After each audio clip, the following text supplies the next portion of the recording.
এ আপা এত টমেটো এগুলো কি করেন? এগুলো এভাবে রয়েছে কারণ এখন আসছে ভুট্টা, মরিচ, তারপর কুচুরলতি, এগুলাই করবে না, এগুলাই ছিঁড়বে। এখন টমেটো আপাতত এখন সস্তা অনেক, তার জন্য ছিঁড়া হচ্ছে না, এর জন্য খেতে এইভাবে রেখে দিছেন। এইভাবে রেখে দিছে আর কি, গাছে থাকলে ভালো থাকবে, টমেটো নষ্ট হবে না, যেটি নষ্ট হয় সেগুলো নষ্ট হবে। ওই যে ওইদিকে দেখলাম, এই যে দেখেন কতগুলো পড়ে গেছে, এগুলোকে শিয়ালে খাবে এসে? মনে হয় তো শিয়ালে খাবে। শিয়ালে খায়?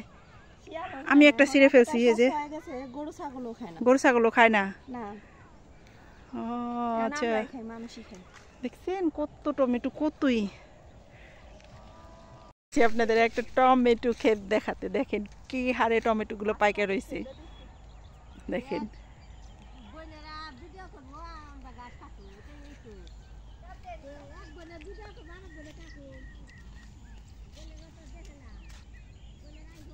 দেখছেন কত টমেটো, এগুলো বোধহয় বীজই করবে, এগুলো যে নিতেছে না, আমি তো অবাক হয়ে গেছি। এত টমেটো ওনারা ছিঁড়ে নেয় নাকি হাটে নিবে কিছুই তো বুঝিনি।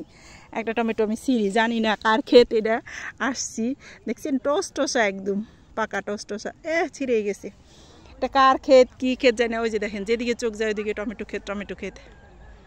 হয়তো বা না ছিঁড়া খাইলে হবে, না বলে খাইলে। তারপরেও তো আমি করলাম, ছিললাম একটা টমেটো, ঠিক হয় নাই যদিও, লোভ সামলাইতে পারিনি আসলে এত টমেটো দেখে।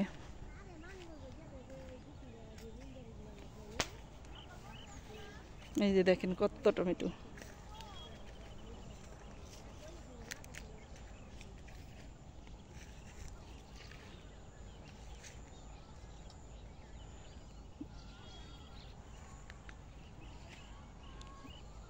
এইগুলা কি আমাদের ক্ষেত নাকি অন্য মানুষের?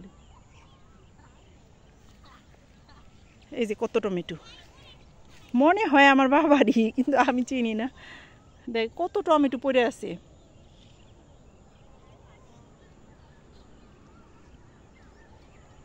অবাক হয়ে গেছি।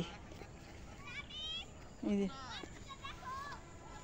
একটা মরিচ ক্ষেত, আমি তো টমেটো দেখে পুরাই অবাক হয়ে গেছি। ও মা, আমি চিন্তাই করি না এটা কাদের ক্ষেত, এখানে না আমাদের ক্ষেত আছিল।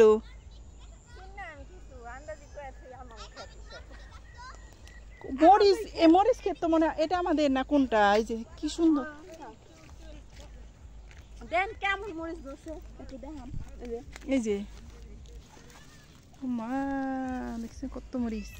এই যে এই গাছটায় কত মরিচ ধরছে, এই যে আচ্ছা কত মরিচ।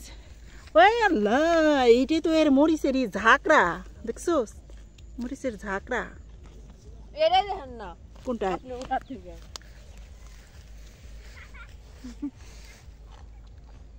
একটু নিচা করে ধরেন।